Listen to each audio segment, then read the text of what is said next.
How's she going right there, eh? It's Danae here from Danilo's Outdoors. Up here at the woodlot, working on the pads for my bandsaw mill. There's the mill sitting right there. Yeah, so I got one more pad to do right here. Yeah, I was up here most of the day. By the time I got the concrete, bags of concrete, left the hardware store. Thought it was going to rain. Didn't rain, so that was good. So I got one more to do, and I'm beat, so I'm going to do that tomorrow. So this is what I've been doing. I showed in the other last video that so I dug a trench and filled it full of rocks, and so this was sloping down a little farther than I thought. So that's what I've been doing, is stockpiling a bunch of rocks. I'll have to go get a bunch more. I have to build one more form. I got the wood and everything over by the cabin site, so I'll make the form up, and that's what I was doing. Was I'd put a bunch of rocks down, get the form in, get it kind of closely level, then I would dump some good material in the front and the back, and kind of sandwich that form in there, and then I just kept lifting it up, and then you can see I got a string line right there. So I was using the string line to keep it square, and then I was also using the string line with a line level to make sure they were all level. And obviously coming out this way, it's getting a little higher and higher. So yeah, and you can see the big pile of rocks underneath there. So I'm going to dump a bunch of material eventually once these pads harden up on kind of both sides of these forms, raise all this up, and then obviously right here where I'm standing, I'll have to dump some more material and backfill all of this. Anyhow, yeah, quite pleased with how this worked. Bunch of buckets, had to get the water, worked out good. Just put the buckets all in the front of the backhoe, the bucket, or the front loader, and just filled the buckets and then drove them over here. And yeah, and then brought, same deal with the bags of concrete. So the first form, I used a piece of vapor barrier, you can see it over there.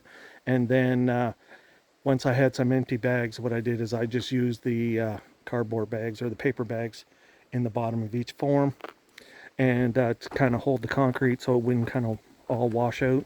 And then I just had, see, there's a piece of mesh there, rebar mesh. And yeah, I just stuck that in there. Actually, it didn't turn out too bad. I actually forgot to bring a 4-foot level, and I forgot to bring a trowel, so I was just using a piece of wood. Anyhow, it's only for that mill, and you know, it doesn't have to be all that kind of finished. And so there will be a 6x6 piece of wood on top of those to get it to the right elevation to get to the bottom of that shed. Yeah, so I just got the campfire going.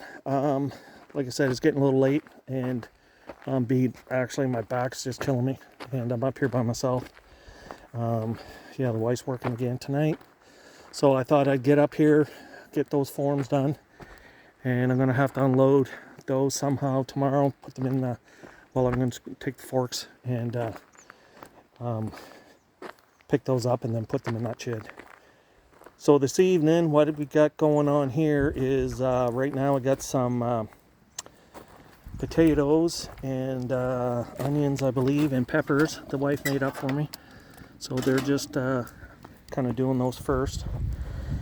And got some water boiling there to do the dishes, and got a nice ribeye steak wrapped in tin foil, and with a bunch of spices and all that kind of stuff. So then here in a bit I'll get that on once I think those potatoes are going pretty good.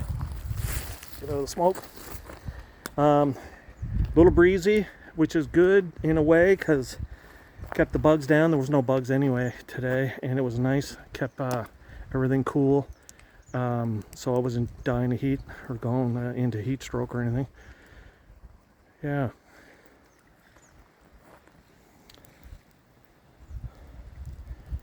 Not drinking any wine yet. I'm still drinking water for now. Okay, I get the steak on there now, so I'll give that a little bit. and flipped a couple times, and hopefully if it turns out well, my plan is just to put the steak on there with no foil on it, and then I'll grill it nice and hopefully get some nice black char marks on it.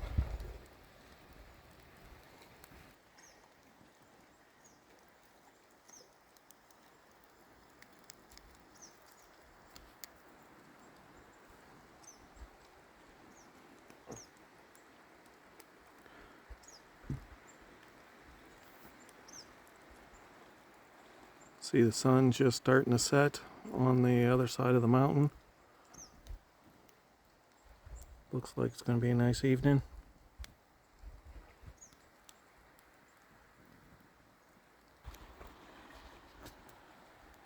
Okay, I'm going to try the vegetables, see if they're ready. Hopefully they are. I don't knock this over.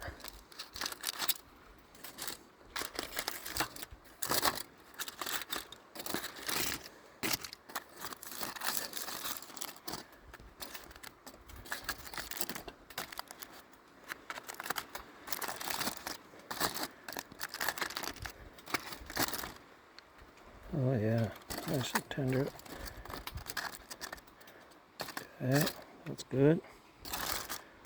Just going to set that aside, and then I'm going to try to put the steak on for a bit. I'm going to take it out of the foil. Okay, so I just got that unwrapped. I think it's cooked. I'm just going to char it a little bit. I put the vegetables back on that grill just to kind of keep it warm for now. Oh yeah. I'll save some of those juices.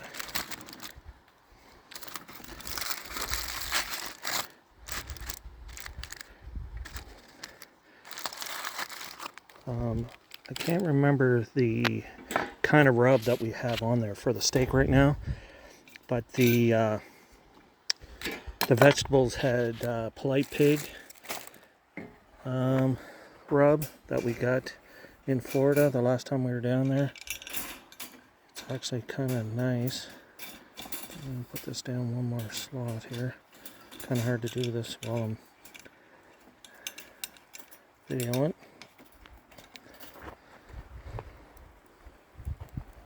Okay, like I said, I was going to char this for a little bit.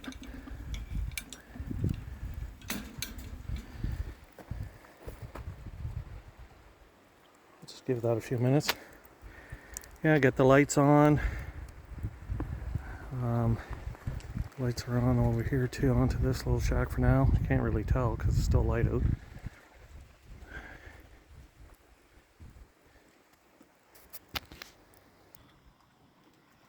Okay everyone, that's what we got going on here. Steak looks good. It's a little overcooked for my liking, but I just tried a piece that actually tastes really well, really good. And some macaroni salad and potatoes and some onions and chives from the garden at home. Getting smoked out there. And I got some Moosehead Light. I don't know if anybody's seen Moosehead before products. It's bottled and brewed here in the city that I live, St. John, New Brunswick, established in 1867. So if you've ever seen Moosehead products, it's brewed here where I live, St. John, New Brunswick. Anyhow, that's it for now. So if you could like, share, subscribe, comment. Thanks for watching. That's the end there, eh?